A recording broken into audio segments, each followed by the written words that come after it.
Hello all, welcome to Rao's Edu series. In the previous video, I have explained about what is capital budgeting, importance of capital budgeting and its objectives. In the present video, we shall see various capital budgeting techniques. Here, capital budgeting techniques are broadly classified into traditional or non-discounting techniques and modern or discounting techniques. ಈ capital budgeting ಟೆಕ್ನಿಕ್ಸ್ನ ನಾವು ಎರಡು ರೀತಿಯಾಗಿ classify ಮಾಡ್ತೀವಿ. ಒಂದು traditional or non discounting technique and then modern or discounting technique. Traditional techniques ಯಾವುದು ಅಂದರೆ average rate of return technique, payback period technique ಅಂತ ಇದೆ. ಸೊ ಈ ಪೇಬ್ಯಾಕ್ ಪೀರಿಯಡಲ್ಲೇ ಪೋಸ್ಟ್ ಪೇಬ್ಯಾಕ್ ಮೆಥಡ್ ಅನ್ನೋದು ಬರುತ್ತೆ. ದೆನ್ ಮಾಡರ್ನ್ ಟೆಕ್ನಿಕಲ್ಲಿ ನಾವಿಲ್ಲಿ ಪ್ರೆಸೆಂಟ್ ವ್ಯಾಲ್ಯೂನ ಕನ್ಸಿಡರ್ ಮಾಡಿ ನಾವು ಅನಲೈಸ್ ಮಾಡ್ತೀವಿ. ಅದು net present value method, internal rate of return method, profitability index method and discounted payback period method. ಈಗ ನಾವಿಲ್ಲಿ ಫಸ್ಟ್ ಈ ಟ್ರೆಡಿಷನಲ್ ಆರ್ ಡಿಸ್ಕೌಂಟಿಂಗ್ ಟೆಕ್ನಿಕ್ಸಲ್ಲಿ ಆ್ಯಾವ್ರೇಜ್ ರೇಟ್ ಆಫ್ ರಿಟರ್ನ್ ಟೆಕ್ನಿಕ್ನ ಡಿಸ್ಕಸ್ ಮಾಡೋಣ. ಆ್ಯಾವ್ರೇಜ್ ರೇಟ್ ಆಫ್ ರಿಟರ್ನ್ ಅಥವಾ ಇದನ್ನ ನಾವು ಅಕೌಂಟಿಂಗ್ ರೇಟ್ ಆಫ್ ರಿಟರ್ನ್ ಅಂತಲೂ ಹೇಳ್ತೀವಿ. Average rate of return means the average annual earnings on the project. Average earning ಏನಿದೆ ಅದನ್ನು ನಾವಿಲ್ಲಿ ಕನ್ಸಿಡರ್ ಮಾಡ್ತೀವಿ. In this method profit after tax and depreciation is considered. ನಾವಿಲ್ಲಿ ರಿಟರ್ನ್ನ ನೋಡುವಾಗ only profit after tax and depreciation ಏನಿದೆ ಅದನ್ನು consider ಮಾಡಬೇಕು.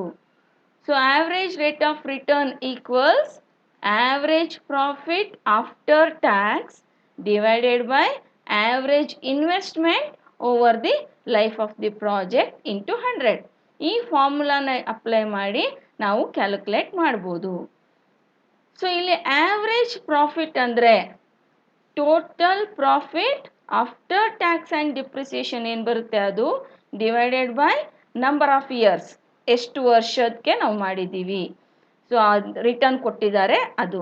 Then average ಕ್ಯಾಪಿಟಲ್ನ ಹೇಗೆ ಕ್ಯಾಲ್ಕುಲೇಟ್ ಮಾಡ್ತೀವಿ ಅಂದರೆ initial investment plus salvage value ಏನಾದ್ರು ಕೊಟ್ಟಿದ್ರೆ ಅದನ್ನು ಆ್ಯಡ್ ಮಾಡಿ ಡಿವೈಡೆಡ್ ಬೈ 2 ಮಾಡಿದಾಗ ನಮಗೆ average investment over the life of the project ಸಿಗುತ್ತೆ. ಸೊ ಇದು ಈಗ ನಾವಿಲ್ಲಿ ಡಿಸಿಷನ್ ಹೇಗೆ ತಗೊಳ್ಳೋದು ಅನ್ನೋದನ್ನ ನೋಡೋಣ. In case of independent project ಇದ್ದಾಗ project that have higher estimated ARR than the minimum required ARR shall be selected and all other projects shall be rejected. ಅಂದರೆ ಇಲ್ಲಿಗೆ ಇಂಡಿಪೆಂಡೆಂಟ್ ಪ್ರಾಜೆಕ್ಟ್ಸ್ ಇದೆ. ಈಗ project A, B, C 3 project ಇದೆ. ನನ್ನ estimated ARR ಏನಿದೆ calculate ನಾವು ಮಾಡಿರ್ತೀವಲ್ಲ ಅದು ದೆನ್ ಮಿನಿಮಮ್ ರಿಕ್ವೈರ್ಡ್ ARR ಅಂತ ಕಂಪನಿಯವರು ಸೆಟ್ ಮಾಡಿರ್ತಾರೆ. This is the minimum required, ನನಗೆ ಇಷ್ಟು ರಿಟರ್ನ್ ಬರಲೇಬೇಕು ಅಂತ ಹೇಳಿ. Take for example minimum required ARR 20% ಇದೆ ಅಂತಂದರೆ, ಸೊ ಈಗ ಪ್ರಾಜೆಕ್ಟ್ ಎನ ARR ನಾವೇನು ಕ್ಯಾಲ್ಕುಲೇಟ್ ಮಾಡ್ತೀವಿ, ಎಸ್ಟಿಮೇಟ್ ಮಾಡ್ತೀವಿ, ಆ ARR 10% ಇದೆ ಅಂದರೆ ಆಗ ಅದು ನಮಗೆ ಕಡಿಮೆ ಆಯಿತು. ನನ್ನ ಮಿನಿಮಮ್ ರಿಕ್ವೈರ್ಡ್ಗಿಂತ ಅದು ಕಡಿಮೆ ಇದೆ, ಆಗ ನಾವು ಅದನ್ನ ರಿಜೆಕ್ಟ್ ಮಾಡ್ತೀವಿ. ಸೊ 20%ಗಿಂತ ಜಾಸ್ತಿ ARR ಯಾವ್ಯಾವ ಪ್ರಾಜೆಕ್ಟ್ ಬರುತ್ತೆ ಆ ಪ್ರಾಜೆಕ್ಟ್ನೆಲ್ಲ ಅಕ್ಸೆಪ್ಟ್ ಮಾಡ್ತೀವಿ. 20%ಗಿಂತ ಕಡಿಮೆ ARR ಬರುವಂಥ ಪ್ರಾಜೆಕ್ಟ್ಸ್ನೆಲ್ಲ ರಿಜೆಕ್ಟ್ ಮಾಡ್ತೀವಿ. ಸಿಮಿಲರ್ಲಿ ಮ್ಯೂಚುವಲಿ ಎಕ್ಸ್ಕ್ಲೂಸಿವ್ ಪ್ರಾಜೆಕ್ಟ್ಸ್ ಇದ್ದಾಗ ರ್ಯಾಂಕಿಂಗ್ ಕೊಡ್ತೀವಿ. ಅಂದರೆ ಇಲ್ಲಿ ನಾವು ಒಂದು ಪ್ರಾಜೆಕ್ಟ್ ತೊಗೊಳ್ತೀವಿ ಅಂದರೆ ಇನ್ನೊಂದು ಪ್ರಾಜೆಕ್ಟ್ನ ತೊಗೊಳಕ್ಕಾಗೋದಿಲ್ಲ. ಸೊ ಹಾಗಾಗಿ ನಾವಿಲ್ಲಿ ರ್ಯಾಂಕಿಂಗ್ ಕೊಟ್ಟು ಆ ರ್ಯಾಂಕ್ ಬೇಸಲ್ಲಿ ಯಾವುದ್ರದ್ದು ARR ಜಾಸ್ತಿ ಇರುತ್ತೆ, ಹೈಯೆಸ್ಟ್ ಇರುತ್ತೆ ಅದನ್ನು ಸೆಲೆಕ್ಟ್ ಮಾಡ್ತೀವಿ. That is under mutually exclusive projects.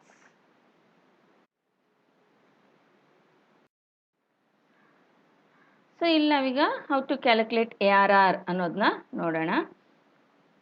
Cost of the project is 60,000. Estimated after tax profit for 5 years is 40,000. Estimated salvage value 5,000 rupees and estimated life in years 5 years. ಇಲ್ಲಿ cost of the project ಮಾತ್ರ ನಮಗೆ ಗೊತ್ತಿರುತ್ತೆ ಎಷ್ಟು invest ಮಾಡ್ತೀವಿ ನಾವು ಅನ್ನೋಂಥದ್ದು. Remaining R estimated. So ಈಗ ನಾವು ಫಾರ್ಮುಲಾನ ಅಪ್ಲೈ ಮಾಡಿ ಇದನ್ನು ಹೇಗೆ ಕ್ಯಾಲ್ಕುಲೇಟ್ ಮಾಡೋದು ಅನ್ನೋದನ್ನ ನೋಡೋಣ. ಇಲ್ಲಿ ARR ಈಕ್ವಲ್ಸ್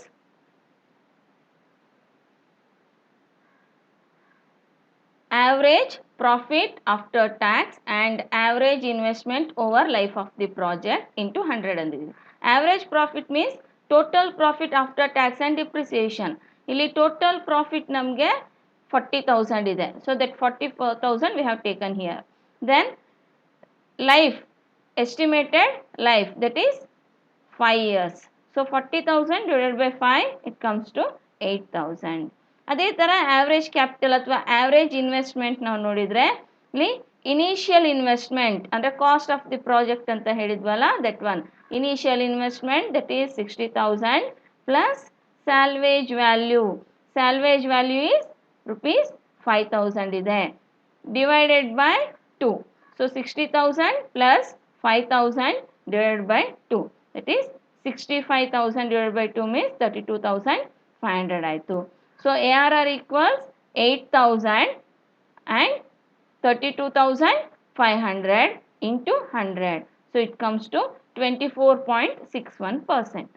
ಸೊ ಇದ್ರ ಬೇಸ್ ಮೇಲೆ ಈಗ ಡಿಸಿಷನ್ ಹೇಗೆ ತಗೊಳ್ತಾರೆ ಅಂದರೆ, ಇನ್ ಕೇಸ್ ಕಂಪನಿಯವರು ಅವರ ಎಸ್ಟಿಮೇಟೆಡ್ ಒಂದು ಆವ್ರೇಜ್ ರಿಟರ್ನ್ ಅವರು ಇಫ್ ದೇ ಹ್ಯಾವ್ ಎಕ್ಸ್ಪೆಕ್ಟೆಡ್ 20% ಅನ್ನೋದಾದರೆ, ಇಲ್ಲಿ ಈ ಪ್ರಾಜೆಕ್ಟಿಂದ ಅವ್ರಿಗೆ ಬರೋ ರಿಟರ್ನ್ ಎಷ್ಟಿದೆ 24.61%.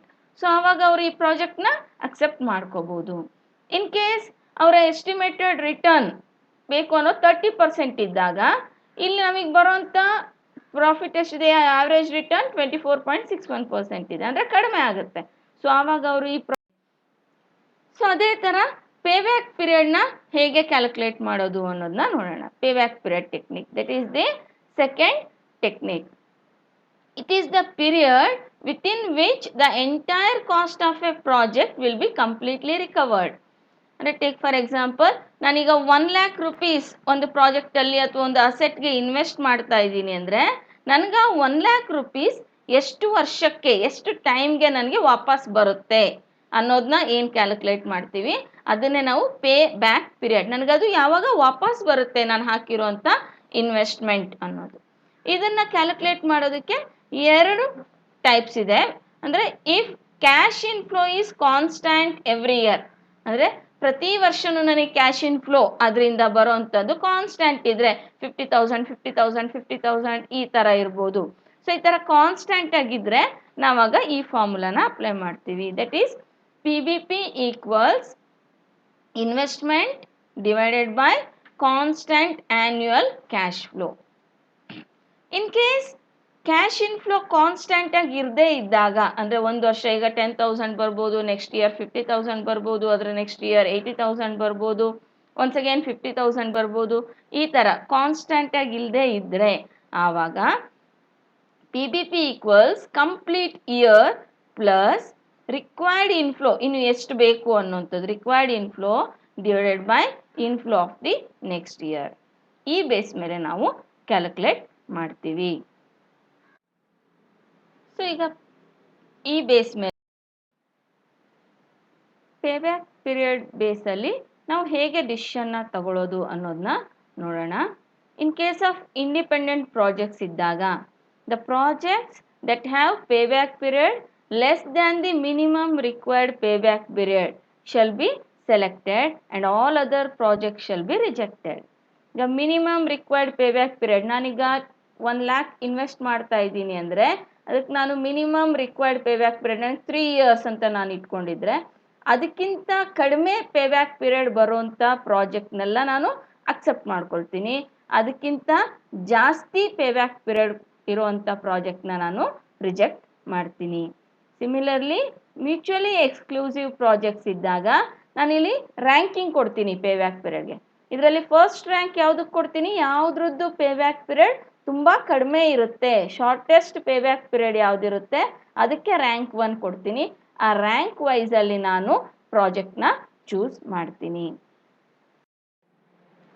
ಈಗ ನಾವು how to calculate PBP when cash inflow is constant every year ಅನ್ನೋದನ್ನ ನೋಡೋಣ. ಇಲ್ಲಿ investment of 4 lakh in a machine is expected to produce CFAT means cash flow after tax of rupees 80,000 for 10 years. Calculate PBP ಅಂತ ಕೇಳಿದ್ದಾರೆ. So ಇಲ್ಲಿ constant cash flow ಇರೋದ್ರಿಂದ we have to apply the formula PBP equals investment divided by constant annual cash flow. ಇಲ್ಲಿ investment ಎಷ್ಟಿದೆ 4 lakh rupees, then annual cash flow 80,000. So 4 lakh divided by 80,000 it comes to 5 years. ನನಗೆ ಇಲ್ಲಿ decision ತಗೊಳ್ಳೋದಕ್ಕೆ if ನಮ್ಮ minimum set ಮಾಡಿರೋ PBP ಏನಾದರೂ 5 years and above ಇದ್ದರೆ ಆಗ ನಾನು ಈ ಪ್ರಾಜೆಕ್ಟ್ನ ಅಕ್ಸೆಪ್ಟ್ ಮಾಡ್ತೀನಿ. ಇಫ್ ಮಿನಿಮಮ್ ನಾನು ಸೆಟ್ ಮಾಡಿರೋ PBP 2 years ಅಥವಾ 3 years or anything below this 5 years ಇದ್ದಾಗ ನಾನು ಈ ಪ್ರಾಜೆಕ್ಟ್ನ ರಿಜೆಕ್ಟ್ ಮಾಡ್ತೀನಿ. ಅದೇ ಥರ ಈಗ when cash inflow are not constant every year, so ಅವಾಗ ಯಾವ ರೀತಿ PBPನ ಕ್ಯಾಲ್ಕುಲೇಟ್ ಮಾಡ್ತೀವಿ ಅನ್ನೋದನ್ನ ನೋಡೋಣ. ಸೊ ಇಲ್ಲಿ ಫಸ್ಟ್ ಇಯರ್ ಕ್ಯಾಶ್ ಫ್ಲೋ 20,000 ಇದೆ, ಸೆಕೆಂಡ್ ಇಯರ್ 30,000 ಇದೆ, third year 40,000, fourth year 50,000, fifth year 30,000 ಇದೆ. And the cash outflow is 1 lakh, ಅಂದರೆ ಇನಿಷಿಯಲ್ ಇನ್ವೆಸ್ಟ್ಮೆಂಟ್ ಏನಿದೆ ಅದು 1 lakh rupees ಇದೆ. ಸೊ ಈಗ ನಾವು ಪೇಬ್ಯಾಕ್ ಪೀರಿಯಡ್ನ ಕ್ಯಾಲ್ಕುಲೇಟ್ ಮಾಡಬೇಕು. ಸೊ ಈಗ ಇಲ್ಲಿ ಕ್ಯಾಲ್ಕುಲೇಟ್ ಮಾಡೋದಕ್ಕೆ ನಾವು ಫಸ್ಟ್ ಈ ಕ್ಯಾಶ್ ಫ್ಲೋನ ಕ್ಯುಮ್ಯುಲೇಟಿವ್ ಮಾಡ್ಕೊಳ್ತೀವಿ. ಕ್ಯುಮ್ಯುಲೇಟಿವ್ ಇನ್ ದ ಸೆನ್ಸ್ ಈಗ 20,000 ಏನಿದೆ ಅದು ಫಸ್ಟ್ ಇಯರ್, ಅದಕ್ಕೆ ನೆಕ್ಸ್ಟ್ ಇಯರ್ದು 30,000ನ ಆ್ಯಡ್ ಮಾಡ್ತೀವಿ. ಆವಾಗ it will become 20,000 plus 30,000 50,000. For this 50,000 again we add this 40,000 so that it will become 90,000. So like this add ಮಾಡ್ತಾ ನಾವು ಕ್ಯುಮ್ಯುಲೇಟಿವ್ ಟೋಟಲ್ನ ಮಾಡ್ತೀವಿ. ಟೋಟಲ್ 1,70,000 ಆಯಿತು. ಈಗ ನಾವು ಫಾರ್ಮುಲಾನ ಅಪ್ಲೈ ಮಾಡಬೇಕು. PBP equals completed years plus required inflow divided by inflow of the next year. So ಇಲ್ಲಿ completed years ಅಂದರೆ ನಮ್ಮ ಇನ್ವೆಸ್ಟ್ಮೆಂಟ್ ಇರೋವಂಥದ್ದು 1 lakh. Our investment cash outflow ಏನಿದೆ 1 lakh rupees ಇದೆ. ಸೊ 1 lakh rupees ನಮಗೆ ಇದರಲ್ಲಿ ಯಾವ ಇಯರಲ್ಲಿ ನಮಗೆ ವಾಪಸ್ ಬಂದಿದೆ ಅಂದರೆ it is in between this third and fourth year. ಈ ಎರಡರಲ್ಲಿ ನಮಗೆ ಸಿಗುತ್ತೆ in between this third and fourth year. So ಈ ಥರ್ಡ್ ಆ್ಯಂಡ್ ಫೋರ್ತ್ ಇಯರ್ ಅಂದರೆ ಥರ್ಡ್ ಇಯರ್ ಆದಮೇಲೆ ಥರ್ಡ್ ಇಯರ್ ಕಂಪ್ಲೀಟ್ ಆಗುತ್ತೆ. ದಿಸ್ ಥರ್ಡ್ ಇಯರಲ್ಲಿ 90,000 ಏನು ಬಂದಿದೆ, ಸೊ ಇಲ್ಲಿ ಕಂಪ್ಲೀಟ್ ಆಯಿತು. ನೆಕ್ಸ್ಟ್ ಫೋರ್ತ್ ಇಯರಲ್ಲಿನೂ ಸ್ವಲ್ಪ ನಮಗೆ ರಿಟರ್ನ್ ವಾಪಸ್ ಬರುತ್ತೆ. ಸೊ ಹಾಗಾದರೆ ಇಲ್ಲಿ ಕಂಪ್ಲೀಟ್ ಇಯರ್ ಯಾವ್ದು ಸಿಗುತ್ತೆ, ಥರ್ಡ್ ಇಯರ್. ಸೊ 3 years ಅಂತ ನಾವಿಲ್ಲಿ ತಗೊಳ್ತೀವಿ. ರಿಮೈನಿಂಗ್ ಇನ್ನೆಷ್ಟು ಬೇಕು ನನಗೆ ರಿಕ್ವೈರ್ಡ್ ಇನ್ಫ್ಲೋ ಅಂದರೆ 1 lakh ನನಗೀಗ ಆಲ್ರೆಡಿ ಥರ್ಡ್ ಇಯರಲ್ಲಿ 90,000 ಬಂತು ಅಂದರೆ ಇನ್ನು ನನಗೆ ಎಷ್ಟು ಬರಬೇಕು 10,000 rupees. Remaining is 10,000 rupees. That 10,000 I will take here. Divided by inflow of the next year. Third ಇಯರ್ವರೆಗೂ 90,000 ನನಗೆ ಸಿಕ್ಕಿದೆ, ಇನ್ಫ್ಲೋ ಆಗಿದೆ. ಸೊ ನೆಕ್ಸ್ಟ್ ಇಯರ್ದು ಇನ್ಫ್ಲೋ ಎಷ್ಟಿದೆ, ಕ್ಯುಮ್ಯುಲೇಟಿವ್ ಅಲ್ಲ, ಇನ್ಫ್ಲೋ ಎಷ್ಟಿದೆ ಅಂತ ನೋಡಬೇಕು. Fourth year inflow is 50,000 rupees. So 50,000ನ ನಾನಿಲ್ಲಿ ತಗೊಳ್ತೀನಿ. So 3 plus 10,000 that is required inflow divided by 50,000 that is inflow of the next year. So if we calculate it comes to 3 plus 0.2. It means 3.2 years is the payback period. So ಈ payback period ಅಲ್ಲಿನೇ payback profitability or post payback method ಅಂತ. ಅಂದರೆ ನಾವೀಗ last previous ಇದರಲ್ಲಿ ನಾವು ನೋಡಿದ ಹಾಗೆ ಪೇಬ್ಯಾಕ್ ಕ್ಯಾಲ್ಕುಲೇಷನಲ್ಲಿ up to ಪೇಬ್ಯಾಕ್ ಎಷ್ಟು ನಮಗೆ ಕ್ಯಾಶ್ ಇನ್ಫ್ಲೋ ಬರುತ್ತೆ ಅದನ್ನು ಮಾತ್ರ ಕನ್ಸಿಡರ್ ಮಾಡ್ತಾ ಇದ್ವಿ. ಆ ನಂತರದಲ್ಲಿ ಎಷ್ಟಾದರೂ ಕ್ಯಾಶ್ ಇನ್ಫ್ಲೋ ಬಂದಿರ್ಬೋದು, ನಾವು ಅದನ್ನು ಯಾವುದನ್ನು ಕನ್ಸಿಡರ್ ಮಾಡಲ್ಲ. ಬಟ್ ಈ ಪೇಬ್ಯಾಕ್ ಪ್ರಾಫಿಟಬಿಲಿಟಿ ಮೆಥಡ್ ಅಥವಾ ಪೋಸ್ಟ್ ಪೇಬ್ಯಾಕ್ ಮೆಥಡಲ್ಲಿ ನಾವು ಸ್ವಲ್ಪ ಇನ್ನು ಮಾಡಿಫೈಡ್ ವರ್ಷನ್ ಪೇಬ್ಯಾಕ್ ಮೆಥಡ್ ಅಂತ ಹೇಳ್ಬೋದು. Here it considers the total cash inflows remains after recovering the initial investment. ಅಂದರೆ ಪೇಬ್ಯಾಕ್ ಪೀರಿಯಡಲ್ಲಿ ನಮಗೇನು ರಿಕವರ್ ಆಗುತ್ತೆ ಆ ನಂತರದಲ್ಲಿ ಬರೋಂಥ ಟೋಟಲ್ ಕ್ಯಾಶ್ ಇನ್ಫ್ಲೋನ ಇದು ಕನ್ಸಿಡರ್ ಮಾಡುತ್ತೆ. ಸೊ ಇದನ್ನು ಯಾವ ರೀತಿ ಕ್ಯಾಲ್ಕುಲೇಟ್ ಮಾಡೋದು ಅನ್ನೋದಕ್ಕೆ ಇಲ್ಲಿ ಫಾರ್ಮುಲಾ ಇದೆ.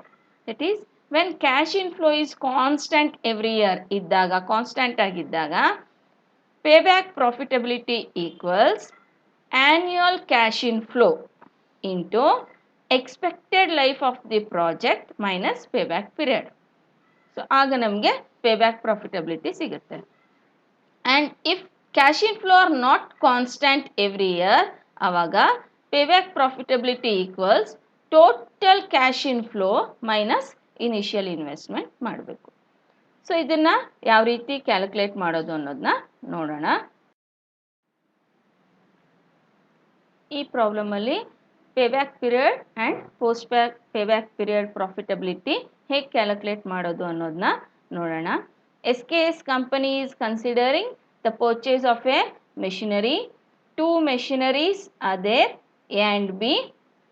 So each cost rupees 2 lakh, that is initial investment is 2 lakh. Cash inflows are expected to be as under. ಇಲ್ಲಿ cash inflow ಕೊಟ್ಟಿದ್ದಾರೆ for 5 years. So based on this we need to calculate PBP. So ಇದರಲ್ಲಿ first PBP ನ calculate ಮಾಡೋದಕ್ಕೆ for both machine A and machine B we have to do cumulative ನ ಮಾಡ್ಕೊಳ್ಬೇಕು. Cumulative ಮಾಡ್ಕೊಂಡ ನಂತರ by applying the formula we can calculate PBP. So ಇಲ್ಲಿ first machine ಎಗೆ 2 lakh rupees investment ಅಂದರೆ ನಮಗೆ ಸೆಕೆಂಡ್ ಇಯರಲ್ಲಿ 1,40,000 rupees ರಿಕವರ್ ಆಗುತ್ತೆ. Remaining is 2 lakh minus 1,40,000, then the remaining is 60,000. And next year cash flow 1 lakh. So ಇಲ್ಲಿ complete year 2 years, then required cash inflow 60,000 and next year inflow is 1 lakh.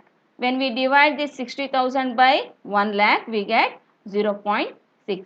2 plus 0.6 equals 2.6 years is the PBP of machine A. Similarly for machine B, in the third year we have recovered 1,60,000 and remaining is 2 lakh investment minus 1,60,000 means remaining required 40,000 rupees, and cash flow of the next year 1,20,000. So ಇಲ್ಲಿ completed year up to third year, so 3 plus 40,000 divided by 1,20,000 means 0.33. So 3 plus 0.33 equals 3.33 years.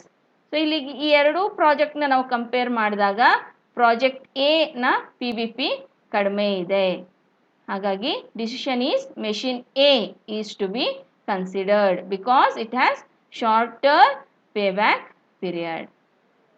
ಅದೇ ಥರ post payback ಪೀರಿಯಡ್ನ ನಾವು calculate ಮಾಡೋದಾದರೆ ಇಲ್ಲಿ cash inflow constant ಆಗಿಲ್ಲ. So ಹಾಗಾಗಿ ನಾವು ಈ ಫಾರ್ಮುಲಾನ ಅಪ್ಲೈ ಮಾಡ್ತೀವಿ. Total cash inflow minus initial investment. For machine A total cash inflow 3,40,000 minus initial investment 2 lakh. Then we get 1,40,000. Similarly, for machine B, total cash inflow 3,60,000 and initial investment 2 lakh. Then we get 1,60,000. When we compare these two, here post payback profitability of machine B is higher than that of the machine A. So here decision is machine B is to be considered because it has higher post payback period profit. In the next video, we shall discuss about discount. Thank you.